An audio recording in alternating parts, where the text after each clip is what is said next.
Ekonomi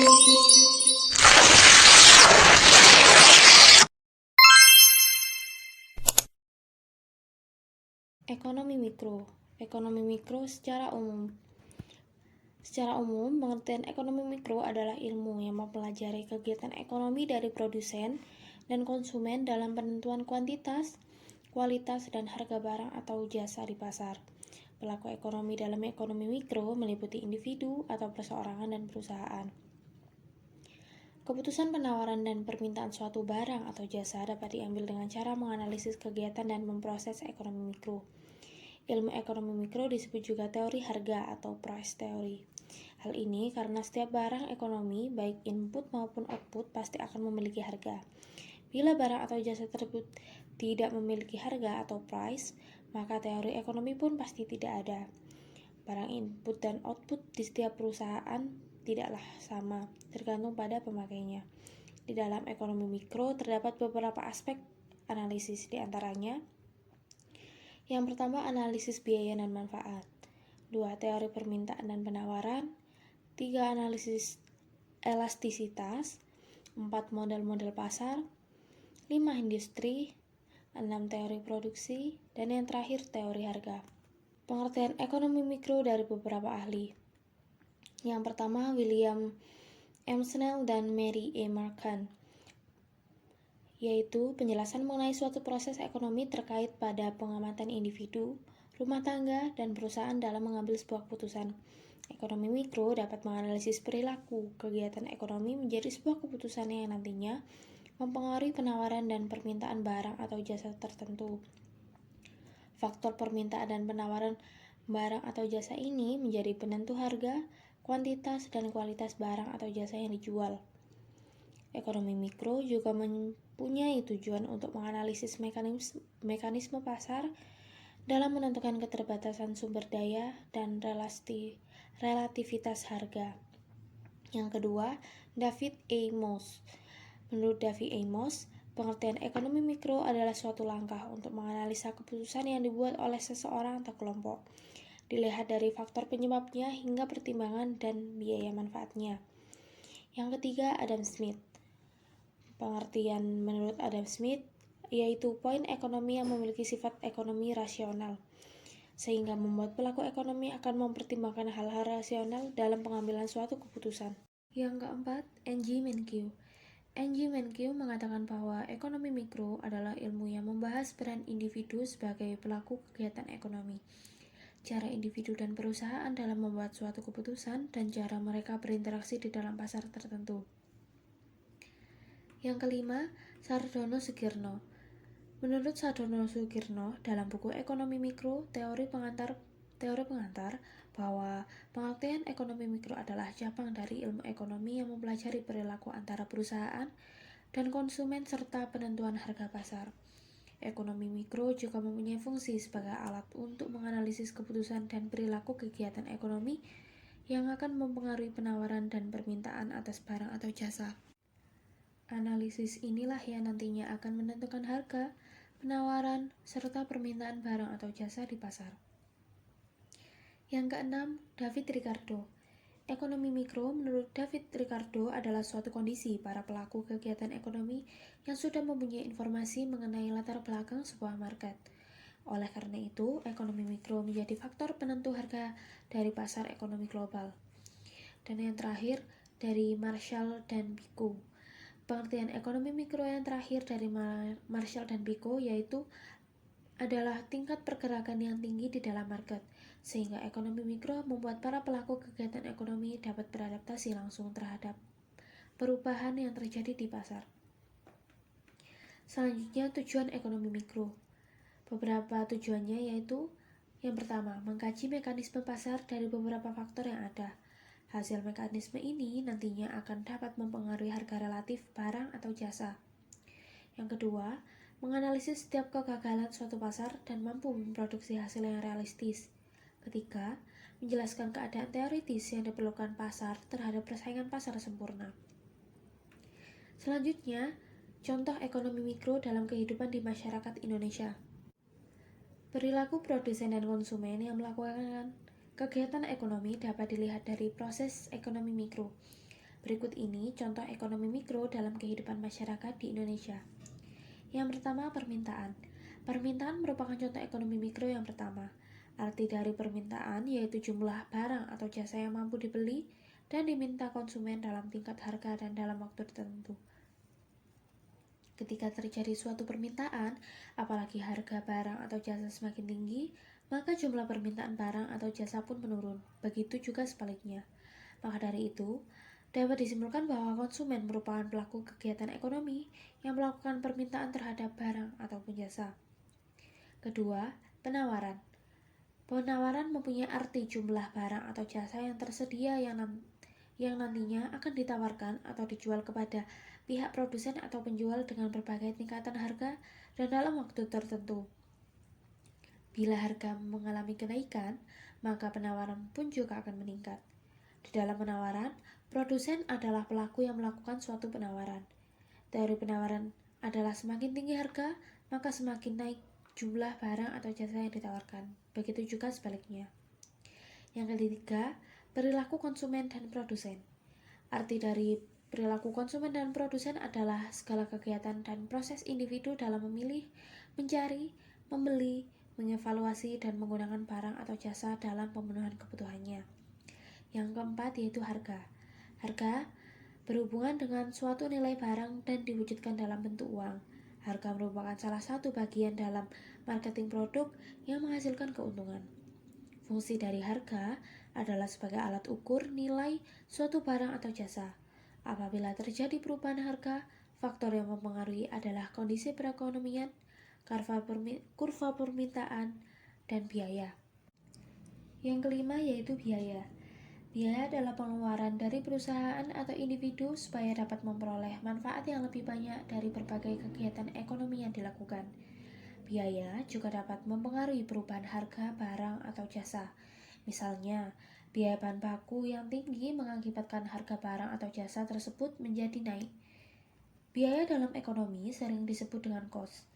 Hal ini karena biaya yang dikeluarkan memiliki tujuan untuk menghasilkan output produksi yang targetnya dapat dicapai.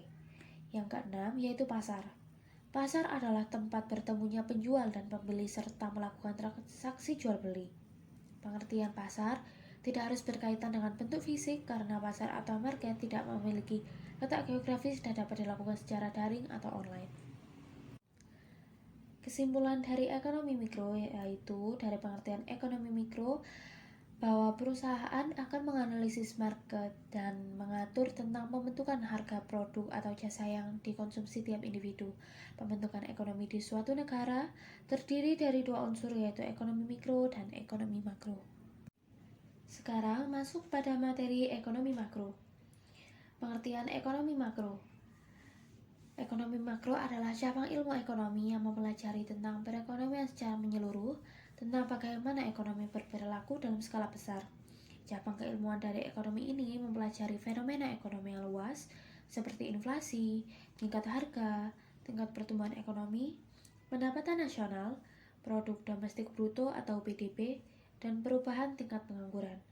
Ekonomi mikro mencoba untuk mengukur seberapa baik kinerja suatu perekonomian. Untuk memahami kekuatan apa yang mendorongnya dan untuk memproyeksikan bagaimana kinerja dapat meningkat, sektor makro berkaitan dengan kinerja struktur, perilaku, dan pengambilan keputusan ekonomi secara keseluruhan. Tujuan ekonomi makro.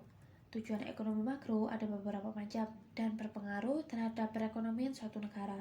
Setiap tujuan tersebut ditujukan untuk memecahkan persoalan yang muncul di suatu negara. Berikut adalah beberapa tujuan dan penerapan kebijakan ekonomi makro. Yang pertama, yaitu menciptakan lapangan pekerjaan. Kebijakan yang dihasilkan dalam ekonomi makro bertujuan untuk mengatur penciptaan lapangan kerja. Dengan demikian, negara mampu meminimalisir pengangguran. Hal ini karena tingginya angka pengangguran akan membawa dampak buruk bagi sebuah negara. Tingginya tingkat pengangguran pada akhirnya hanya akan menjadi beban bagi perekonomian negara tersebut. Kedua, membuat produksi dalam negeri yang tinggi. Banyak atau sedikit kapasitas produksi di suatu negara sangat tergantung pada tinggi rendahnya jumlah investasi yang masuk ke negara tersebut. Sementara investasi Negara tergantung dari tingkat tabungan dalam negeri. Lalu, tabungan dalam negeri tergantung dengan penghasilan masyarakat dan tingkat suku bunga. Karenanya, guna meningkatkan kemampuan produksi di suatu negara dapat dilakukan dengan meningkatkan penghasilan masyarakat. Caranya, produktivitas masyarakat harus ditingkatkan. Yang ketiga, membuat kondisi ekonomi yang stabil. Stabilitas ekonomi pada suatu negara meliputi kestabilan harga barang, lapangan pekerjaan, serta tingkat pendapatan masyarakat. Penerapan kebijakan ekonomi makro bertujuan untuk menstabilkan harga barang dan lapangan pekerjaan. Pada akhirnya, kondisi ini akan memberikan dampak yang baik bagi suatu negara. Keempat, membuat neraca pembayaran seimbang. Sudah menjadi keniscayaan bahwa setiap negara pastilah melakukan transaksi perdagangan dengan negara lain. Praktik ini juga pada akhirnya bisa membawa pengaruh terhadap kondisi ekonomi negara tersebut. Makanya, neraca pembayaran harus seimbang. Beberapa komponen neraca pembayaran yang penting untuk diketahui adalah lalu lintas moneter, transaksi belanja, transaksi berjalan, serta neraca perdagangan. Yang kelima, membuat pendapatan penduduk yang merata. Pembagian pendapatan penduduk secara merata dapat terjadi dengan pemerataan hasil olahan sumber daya alam dan manusia. Meratanya pembagian pendapatan tersebut diharapkan mampu meningkatkan tingkat konsumsi atau daya beli masyarakat. Dengan demikian, kehidupan yang seimbang dan damai tanpa kerusuhan pun dapat terwujud. Lalu, selanjutnya lingkup riset ekonomi makro. Secara umum, ruang lingkup riset ekonomi makro dapat dilihat dari perspektif jangka panjang maupun jangka pendek. Dua bidang penelitian ini adalah yang pertama, pertumbuhan ekonomi. Pertumbuhan ekonomi mengacu pada peningkatan produksi agregat dalam suatu perekonomian. Ahli ekonomi makro mencoba memahami faktor-faktor yang mendorong atau menghambat pertumbuhan ekonomi untuk mendukung kebijakan ekonomi yang akan mendukung pembangunan, kemajuan, dan peningkatan standar hidup. Yang kedua, yaitu siklus bisnis. Hal ini terkait pada tren pertumbuhan ekonomi makro, jangka panjang, dan tingkat perubahan variabel ekonomi makro utama, seperti lapangan kerja dan output nasional yang terkadang mengalami fluktuasi, ekspansi, maupun resesi. Selanjutnya, berbagai pandangan ekonomi makro. Sebagai sebuah cabang keilmuan, ekonomi makro dilahirkan dari sejumlah pemikir hebat dunia yang mendasari perkembangannya. Berikut ini adalah beberapa pandangan para ahli yang berbeda-beda di bidang ekonomi makro. Yang pertama, ekonomi klasik. Para ahli ekonomi di aliran klasik percaya bahwa negara, upah, dan tingkat bunga bersifat fleksibel dan bahwa pasar selalu jelas. Pandangan ini bersifat pada teori awal milik Adam Smith. Yang kedua, ekonomi Keynesian berpegang pada pemikiran John Maynard Keynes. Pada pengikut Keynesian berfokus pada permintaan agregat sebagai penyebab utama isu-isu seperti pengangguran dan siklus bisnis. Para ahli ekonomi Keynesian percaya bahwa siklus bisnis dapat dikelola dengan intervensi aktif dari pemerintah melalui kebijakan fiskal dan kebijakan moneter. Yang ketiga, ekonomi New Keynesian. Perspektif ini adalah penyempurnaan dari pandangan ekonomi Keynesian.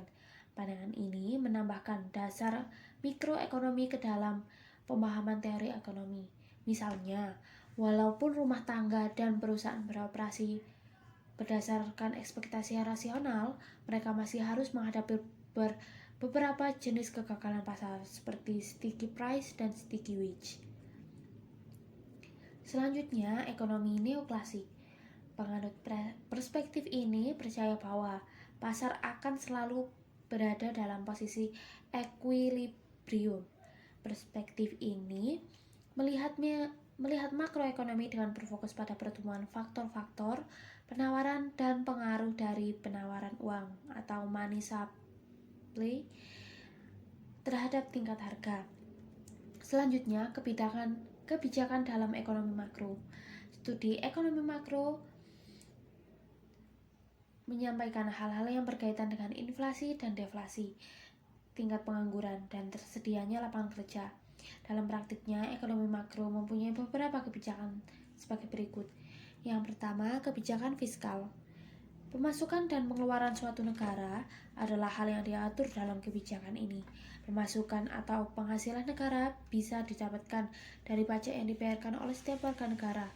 Selain itu, pundi pendapatan negara lainnya adalah berasal dari non-pajak seperti lelang, denda, pemberian negara lain, dan gratifikasi.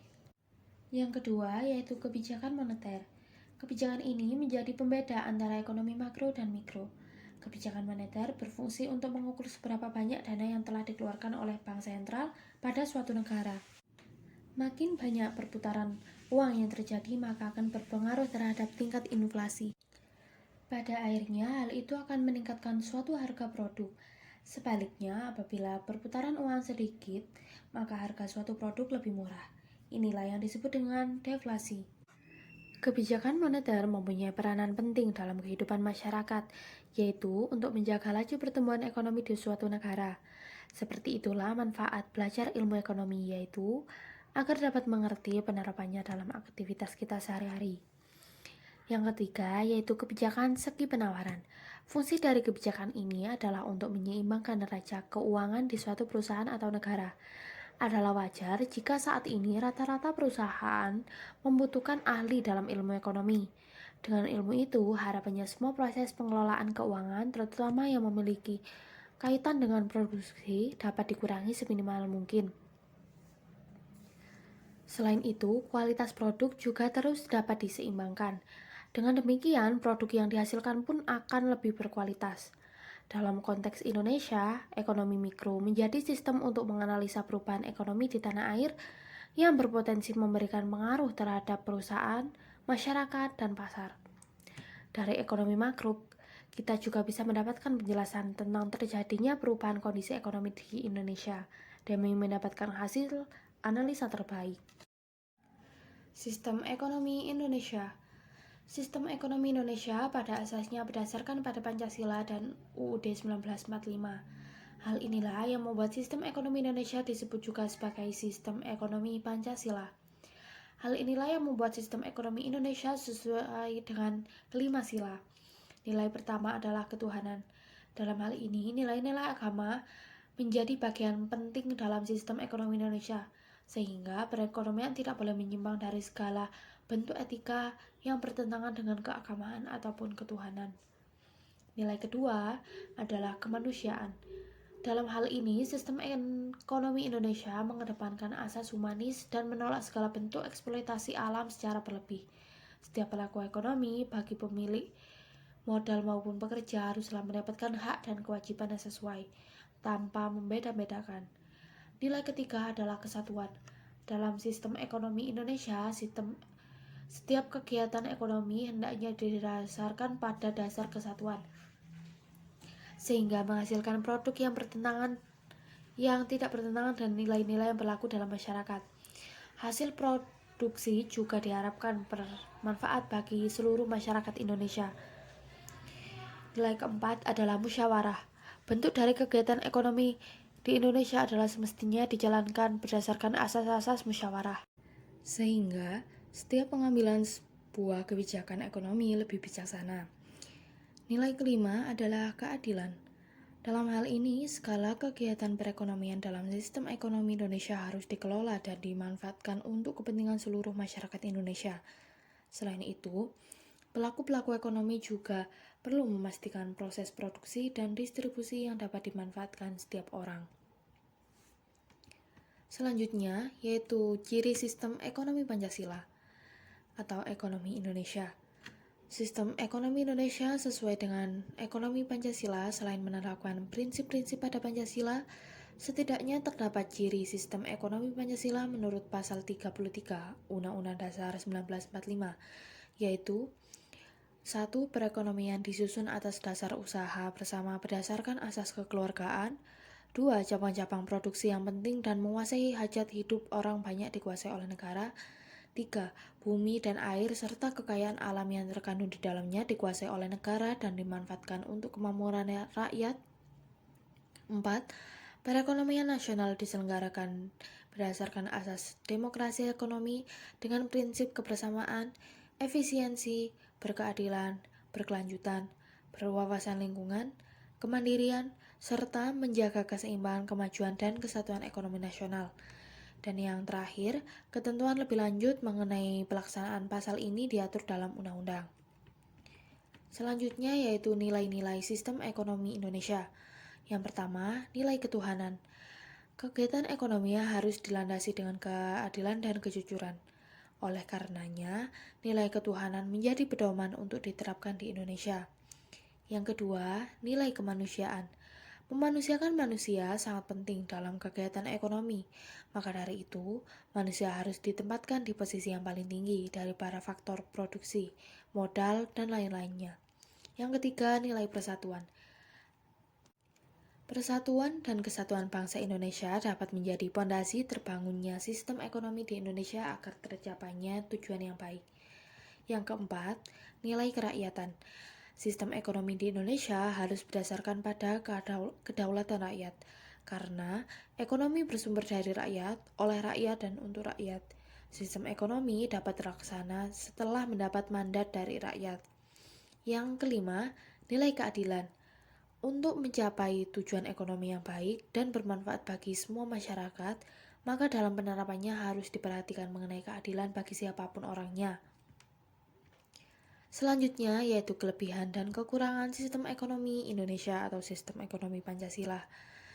Kelebihannya yang pertama yaitu adanya kebebasan dalam berkreasi dan berinovasi. Salah satu kelebihan sistem ekonomi Pancasila adalah kebebasan dalam berkreasi dan berinovasi. Individu bisa membentuk kegiatan usahanya sendiri asal tidak mengganggu kepentingan masyarakat atau negara. Yang kedua, diutamakan untuk kepentingan rakyat. Sistem ekonomi Pancasila semata-mata ditujukan untuk kesejahteraan dan kepentingan masyarakat luas. Yang ketiga, pengelolaan ekonomi secara kolektif. Kegiatan ekonomi dilakukan secara kolektif atau bersama-sama demi meraih kemakmuran dan kesejahteraan bersama. Yang keempat, hak milik individu diakui negara. Kelebihan sistem ekonomi Pancasila yakni hak milik individu diakui negara selama pemanfaatannya tidak bertentangan dengan kepentingan umum. Untuk cabang atau faktor produksi yang penting bagi masyarakat luas, penguasaan dan pengelolaannya menjadi kewenangan negara. Selanjutnya yaitu kekurangan. Yang pertama yaitu kurang efisien. Salah satu kekurangan sistem ekonomi Pancasila adalah perekonomiannya cenderung tidak berjalan efisien, karena sistem ini mengutamakan proses demokrasi yang membutuhkan lebih banyak waktu, pendapat, juga pertimbangan. Yang kedua, lambatnya pengambilan keputusan. Dalam sistem ekonomi ini, proses pengambilan keputusannya berjalan lambat, karena harus diselaraskan dengan kepentingan bersama. Selanjutnya yaitu adanya dominasi negara. Kekurangan sistem ekonomi Pancasila adalah dominasi negara dalam pengelolaan ekonominya, yang bisa jadi meredam bahkan membunuh inovasi serta daya kreasi masyarakatnya. Sistem ekonomi Indonesia memiliki karakter yang sebenarnya tidak jauh berbeda dengan sistem ekonomi negara lain. Namun, yang menjadi berbeda adalah Pancasila yang mana ideologi dari bangsa Indonesia ikut andil dan menjadi landasan daripada sistem ekonomi itu sendiri. Di samping itu, sistem ekonomi Pancasila juga harus mempertimbangkan asas kekeluargaan dan kemasyarakatan sebagaimana terkandung dalam Undang-Undang Dasar 1945. Pengembangan dalam sistem ekonomi Pancasila akan berdasar pada pelaku-pelaku ekonomi rakyat. Selanjutnya yaitu pertumbuhan ekonomi. Pengertian pertumbuhan ekonomi yaitu kondisi di mana masyarakat suatu negara atau wilayah mengalami peningkatan pendapatan yang dapat disebabkan oleh kenaikan produksi barang dan jasa. Pengembangan kuantitas produksi berikut umumnya disebabkan oleh semakin majunya teknologi, adanya inovasi bisnis yang efisien, serta eskalasi minat konsumen pada tren tertentu. Selain itu, definisi lain dari pertumbuhan ekonomi adalah prosedur transfigurasi finansial yang identik dengan sumber daya alam, jumlah komoditas, dan kondisi keuangan suatu negara. Situasi yang mana bisa disebut sebagai pertumbuhan ekonomi adalah jumlah pengangguran tercatat lebih sedikit daripada pekerja dan berkurangnya masyarakat dalam garis kemiskinan. Sehubungan dengan itu, salah satu manfaat yang dirasakan pemerintah ketika terjadi pertumbuhan ekonomi adalah pembangunan dan pemerataan infrastruktur masyarakat dapat dilaksanakan secara cepat karena pendapatan per kapita sudah melonjak. Selain itu, bagi pengusaha, pertumbuhan ekonomi adalah langkah awal untuk merencanakan ekspansi bisnis dan pengembangan sumber daya secara berkelanjutan di masa depan. Selanjutnya, faktor yang mempengaruhi pertumbuhan ekonomi. Faktor pertama yaitu sumber daya manusia. Sumber daya manusia adalah salah satu faktor yang mempengaruhi pertumbuhan ekonomi. Alasannya adalah elemen tersebut dapat memperbaiki atau justru menyengsarakan kemampuan dagang suatu negara. Apabila kualitas SDM menurun secara drastis, maka kejadian selanjutnya adalah jumlah pengangguran melonjak dengan cepat. Terjadi kebangkrutan bisnis, lalu tingkat kemiskinan akan jauh lebih memprihatinkan. Situasi berikut lebih dikenal sebagai kemunduran ekonomi yang akan mempengaruhi konsumsi produk atau jasa dari perusahaan tertentu. Yang kedua yaitu sumber daya alam. Selain SDM, hal yang mempengaruhi ekonomi adalah sumber daya alam. Permintaan sumber daya alam dalam bentuk ekspor sangat berdampak pada kondisi keuangan negara. Terkait dengan itu, perlu dipahami bahwa jumlah kekayaan sumber daya alam harus berjalan beriringan dengan peningkatan sumber daya manusia sehingga pertumbuhan ekonomi dapat terlaksana. Contoh pertumbuhan ekonomi dalam hal ini adalah keseimbangan kekuatan ekspor dan kualitasnya. Apabila perusahaan secara bertahap terus melakukan perbaikan, inovasi, serta ekspansi bisnis, maka kondisi sumber daya alam dan sumber daya manusia akan bergerak seimbang. Yang ketiga, yaitu kemajuan iptek. Sebagai faktor yang mempengaruhi pertumbuhan ekonomi, perkembangan teknologi dan pendidikan perlu digencarkan sehingga produksi barang atau jasa menjadi lebih efisien. Mengacu pada perubahan kebutuhan dan gaya hidup masyarakat global yang kini menjadi serba digital, sebaiknya pemanfaat teknologi menjadi fokus utama perusahaan. Dan yang keempat yaitu tingkat inflasi dan suku bunga. Selanjutnya, aspek yang berpengaruh pada pertumbuhan ekonomi adalah tingkat inflasi. Apabila terjadi kenaikan harga bahan baku, maka hampir secara otomatis akan terjadi peningkatan jumlah kebutuhan operasional perusahaan. Keadaan ini tentu saja akan berdampak pada gaji karyawan dan yang paling penting menimbulkan hambatan bagi perusahaan. Selain itu, aspek lain yaitu adalah suku bunga bank.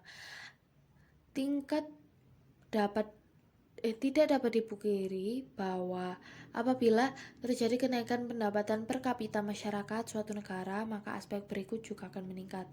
Meningkatnya suku bunga bank juga memberikan hasil yang buruk bagi perusahaan, khususnya pada aspek peminjaman modal dan investasi. Selanjutnya, yang kelima, tenaga manajerial dan organisasi produksi.